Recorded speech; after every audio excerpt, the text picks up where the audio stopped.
Okay, I brought my own name tag, mostly because I forget who I am. I'm Farley Grubb from the University of Delaware and National Bureau of Economic Research. And I think I'm the token non-German speaking German American. So we're going to do something a little smaller here. We're going to look at the United States. Introduction. A lot of people look at the United States as, oh, that's the currency union we want to emulate. You know, the individual states cannot issue their own currencies. There's one currency. You know, that's what everyone wants to be. That didn't take place until the U.S. Constitution that really eliminated individual states' sovereign powers to issue their own currencies. And that was after the Revolution. What I want to talk about is what happened before, at the very beginning. And so I'm not going to talk about the U.S. dollar. I'm going to talk about the Continental dollar. The Continental dollar was a paper money issued by the Continental Congress during the American Revolution. And in particular, I want to talk about the choices they made to create a common currency for the states fighting the British, as opposed to creating a union of state currencies. So common currency versus a currency union.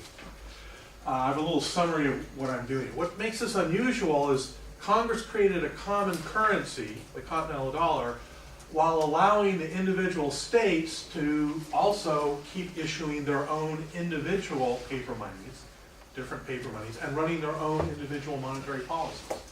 So you have a common currency laid over a bunch of individual and separate paper monies at the same time. And the question is, how can that work? It sounds crazy. And a lot of scholars have thought, well, that was crazy. The whole thing collapses at the end of the Revolution, and we end up going towards the currency union and Continental dollar that we have, or sorry, US dollar we have today. What I'm trying to do is to say, well, why did they do that? And was there a sensible strategy? I mean, was it crazy?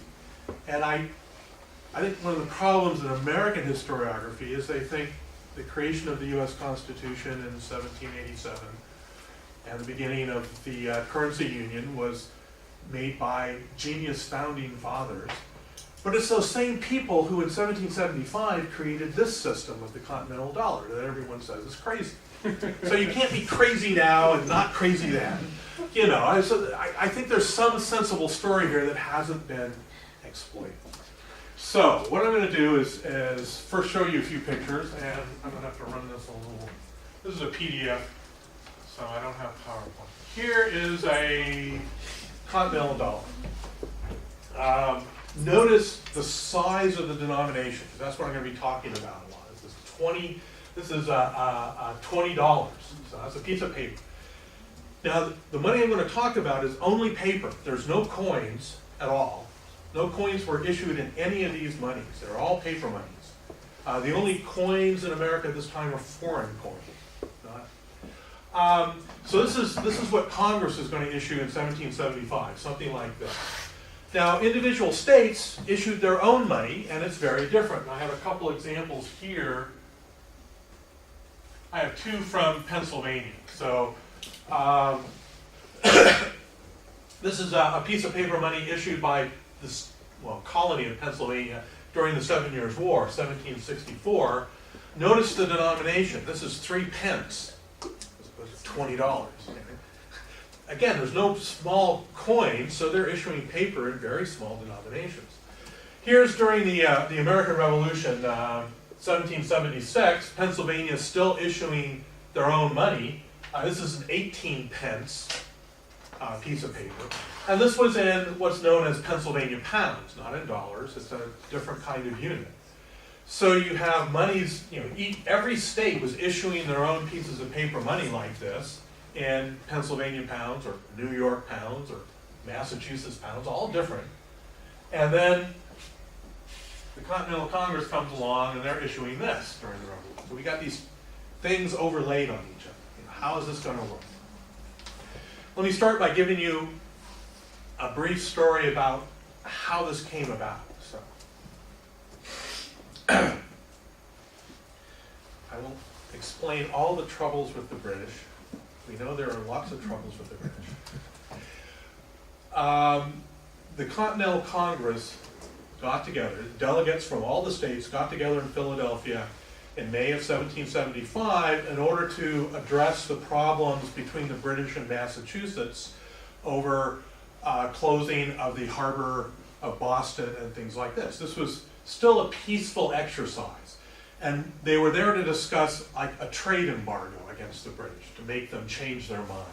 Like you can change the British mind.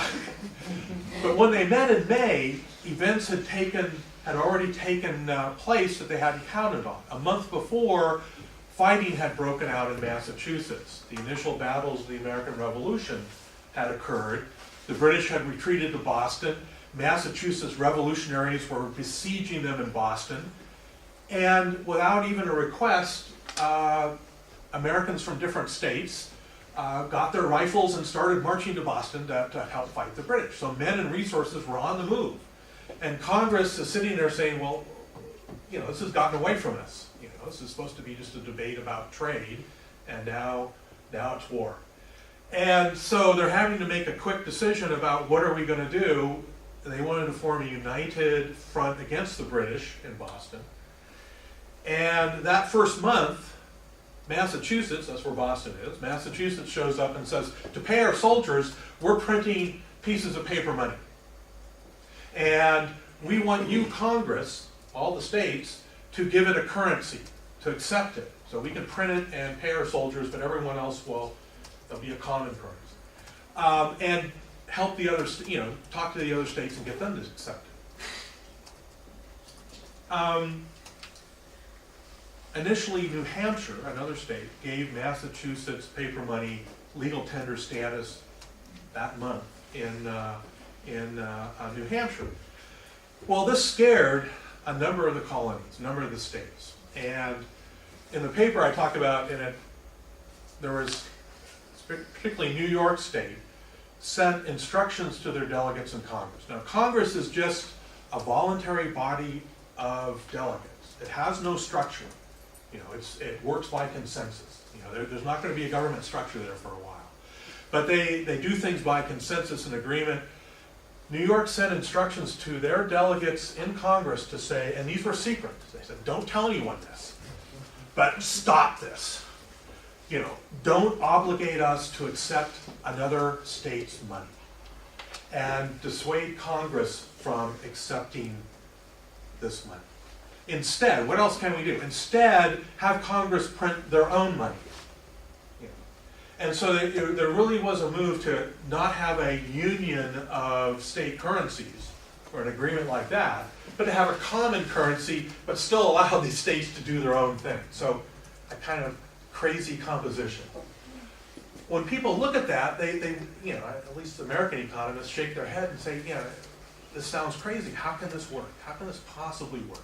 How can you have sub-national units running an independent monetary policy with their own money? And that's what I'm going to try to explain. So Continental Congress does this. Now, what I want to do is I'm offering you a new perspective on the Continental Dollar. This is not, you can't find this any place in the literature. This is all brand new. And it uses denominational structure to try to explain how Congress hoped to make this succeed. Now, it failed in the end, but this was a rational strategy. So this is a new interpretation of the Continental Dollar and what Congress is doing. It's also, I think, the first that I know of effort to use denominational structure to interpret monetary policy. Most of the papers on denominational structure are mathematical games about how you create a currency, what numbers you have in it. So I'm going to show you a little bit of that and try to explain what I'm up to here. So there's some pictures of money. Denominational spacing. Okay, denominational structure. This is the next part of the game. You have a currency, you have to make a choice. The money creator has to make a choice of what units is this going to be in. Units of 1, 5, 8, 27. I mean, how do you count in this? So you have to pick something like that, some spacing. And then you also have to pick size. So it's the spacing between denominations.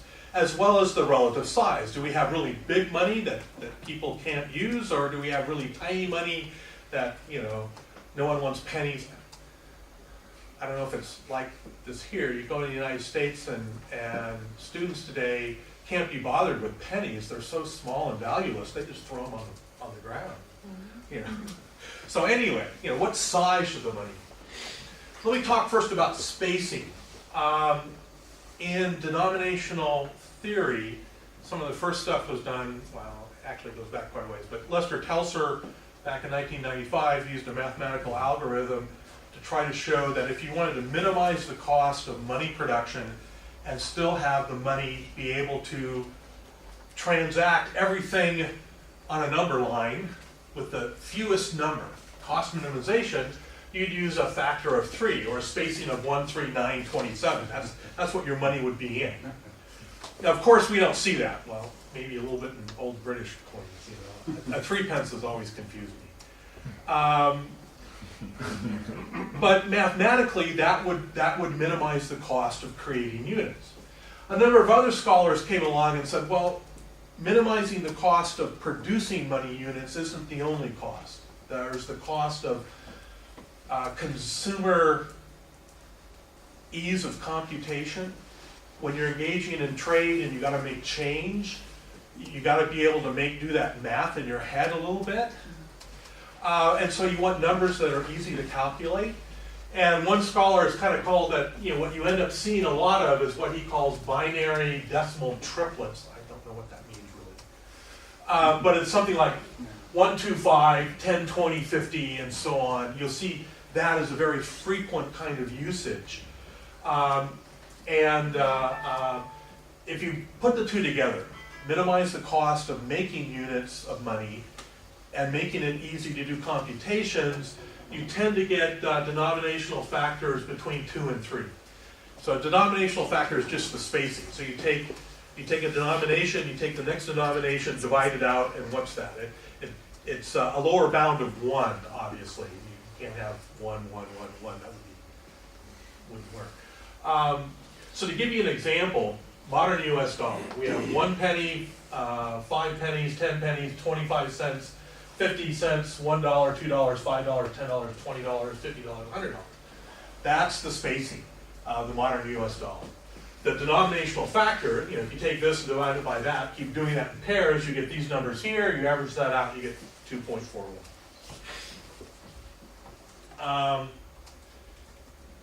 In a lot of currencies, the mode denominational factor, you can see it here, if you just pick the mode, it's going to be 2. You know, so you got things that are just double all the time. And then occasionally you get a higher factor, like you get a higher factor here, and that's to make it divisible by 5. So that's what scholars have kind of looked at. You know, a denomination factor of 2 because it's easy to do doubling in your head, but we also like to divide by 5. You know, so you don't want to go 1, 2, 4, because 4 is not 5, so you'd rather do 1, 2, 5, and that seems to be what most modern currencies are. And they usually explain this by saying it's an effort to try to make it really easy to make change in the money whenever you're trading it, and that's to maximize the money's circulation as a medium of exchange. Trying to make it useful. Okay. The question might be, and what I want to ask here is I'm going to claim the Continental dollar was made to be a currency that was really hard to use. So why would you make a currency that's hard for people to use? And I'm going to argue it comes down a little bit to simple quantity theory of money story. This is how most Americans were thinking in this period. What Chicago economists have to talk about at some point. I'm one of those, so I got to talk about this. You take the simple quantity theory of money, and you simply say, okay, you know, you got some subunits like Massachusetts and Pennsylvania issuing money, and output is constrained by production constraints. You can't change that much.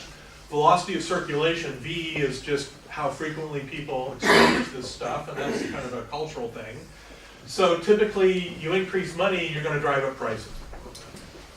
So the question is, how can we add a whole new money system whole new another money and not increase prices? Well, I think what's going on is if we could create another money, so if the Continental dollar is MZ, we create a new money, we're going to dump it into this, but we don't want to cause wartime inflation, we want to create MZ to be something that no one can trade with. I'll try to explain why here in a second. And if they can't trade with it, its velocity of circulation goes to zero. People can't use it to trade. They have to hold it. So yeah, we create this money and everyone gets it and they have to sit and hold it until after the war. So it's not going to affect wartime inflation. I think that's a smart strategy. So that's going to drive this equation back to this equation. And thus, Congress can create a lot of money, but not inflate. I think that's, they don't say this, but that would be a rational strategy for them. Okay, now let's take a look at, this is the spacing, denominational spacing. Now, here's some modern currencies. The average factor, I just had to do that for the US dollar, is 2.41. For the euro is a little over 2. For the yen is a little over 3. But the mode factor for all of them is 2. I mean, in most cases, it's just a doubling as you go from unit to unit. I look at the US Continental dollar, what they issued, it had the average factor is really small. In fact, it's getting close to 1, and that's an impossibility to have a denominational factor of 1. The mode factor is 1.5. And then I did this for other currencies during the American Revolution and state currencies and colony currencies during the 7 Years' War. I use the 7 Years' War because it's the same circumstances, you know, emergency wartime spending, and within the lifetime of most of the congressmen, so they would have been familiar with this. And again, the numbers here are smaller than what you see in the modern world, although if you come down here, you tend to get a mode factor of 2, so it's very modern in that sense. The Continental dollar is more tightly spaced, with the exception of these two currencies during the American Revolution. They look kind of similar. But if you look at what goes on in these currencies, these are all in different units, their own individual pound calculations. These are substantially higher than the Continental dollar. So there is some precedent here. These are kind of similar to that, but it is different than what we see modern and during the 7 Years' War. But it's even worse than that. And this is, if you go look at the core concentration of denominations issued by the Continental, I mean, remember, this is paper. They could make it anything they wanted to when they print this stuff, you know.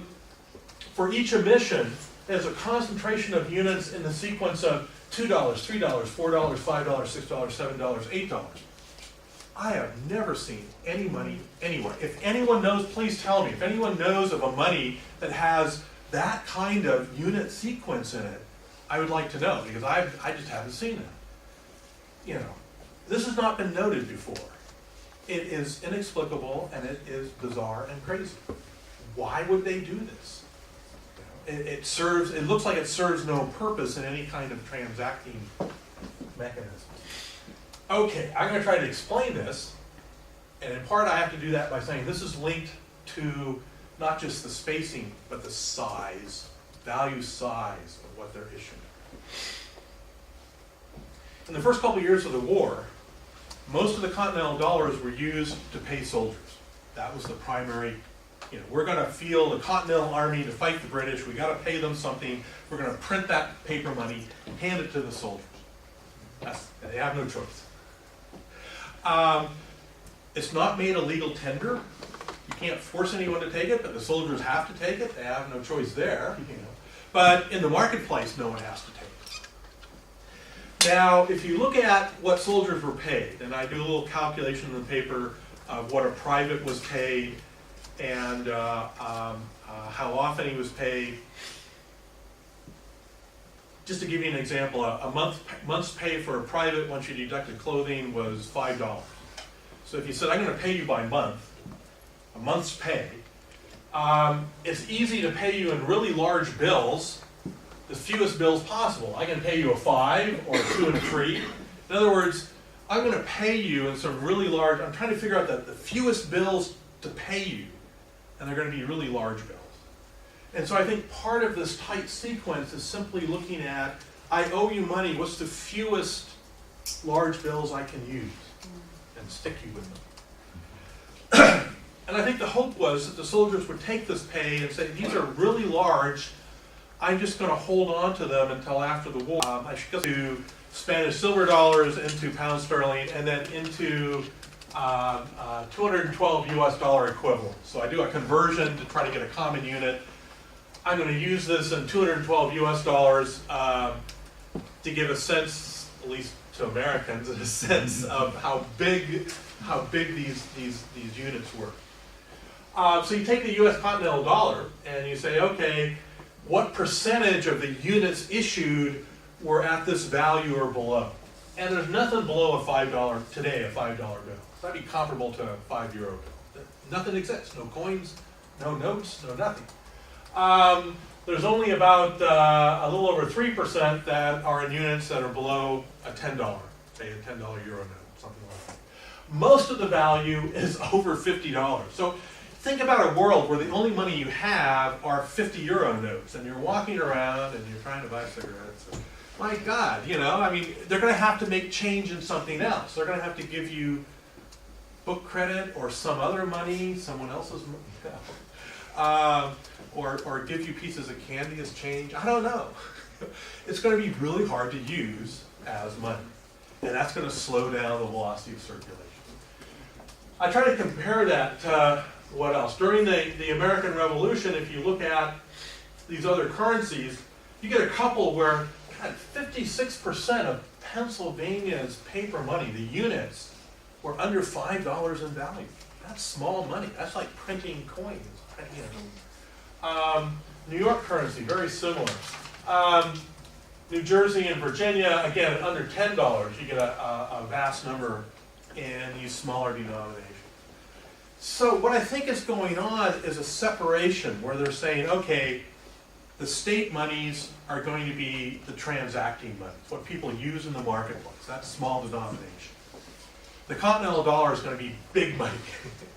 So big that, you know, you're going to hold it as a store of value. Hold it for later, not circulate. And this is predicated on one more thing before I do that. There is one precedent, and that is New York during the 7 Years' War. New York currency was also in really big units.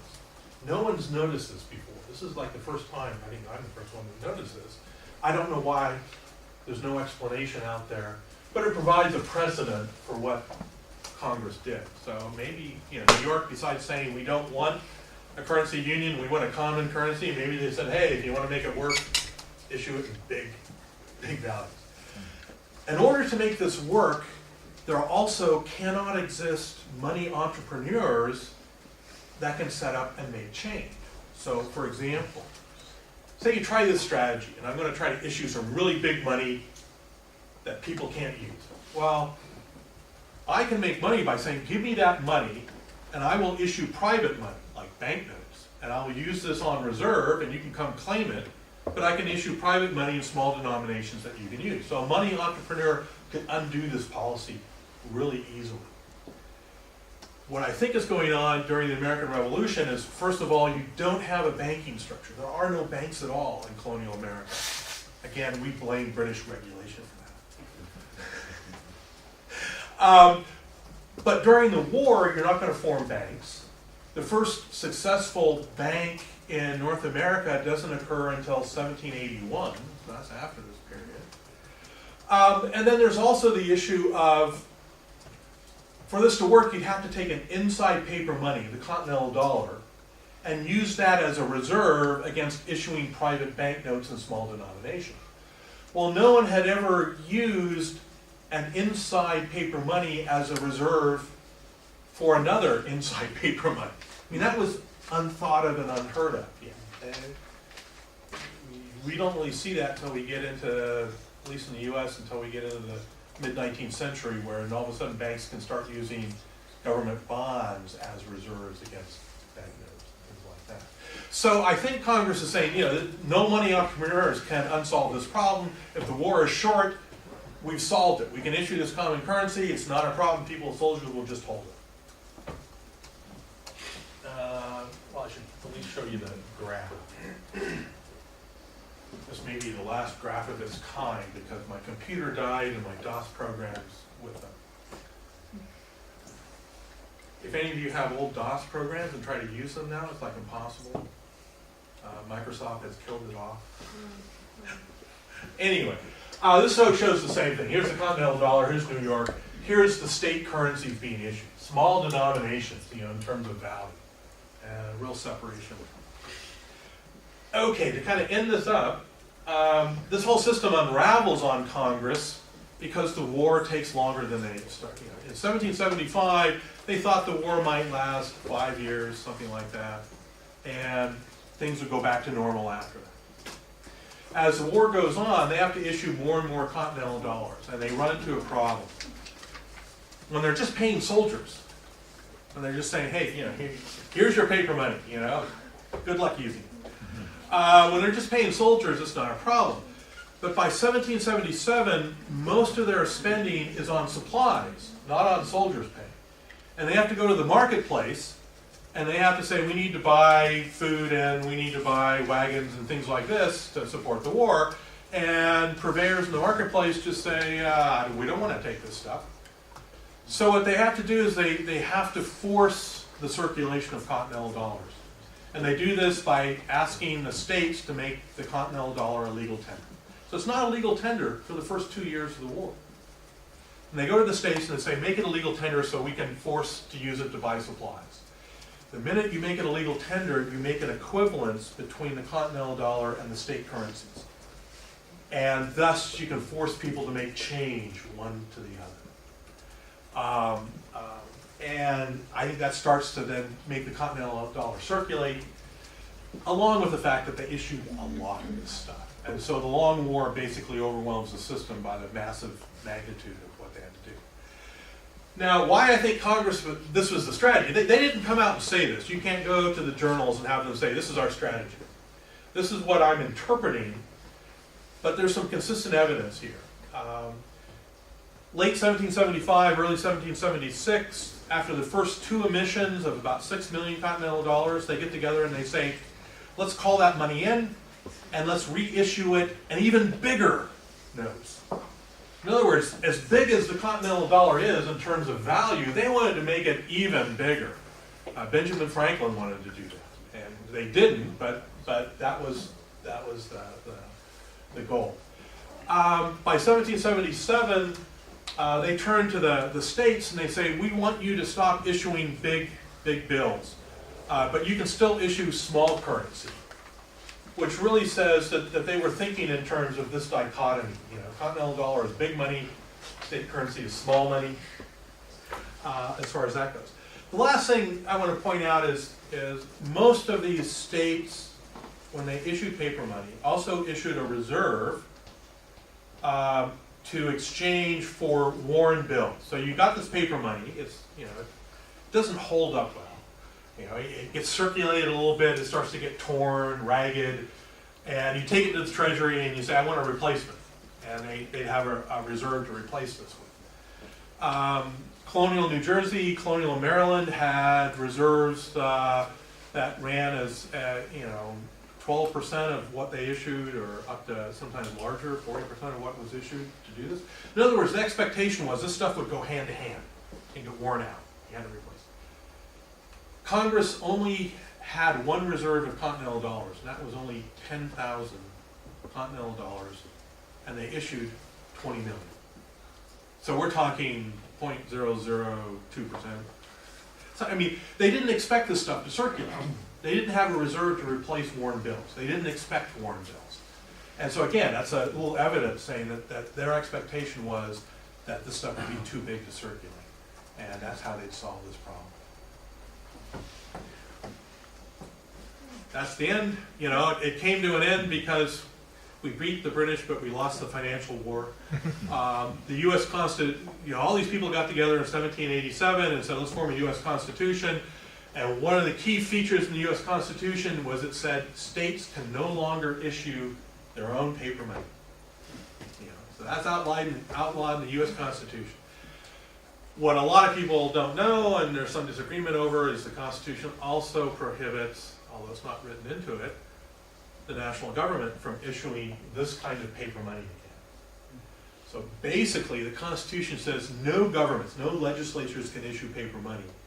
And it really falls to a bank system and a fractional reserve, with reserves being in gold and silver. So back to the gold and silver world problem. That's the end of my story.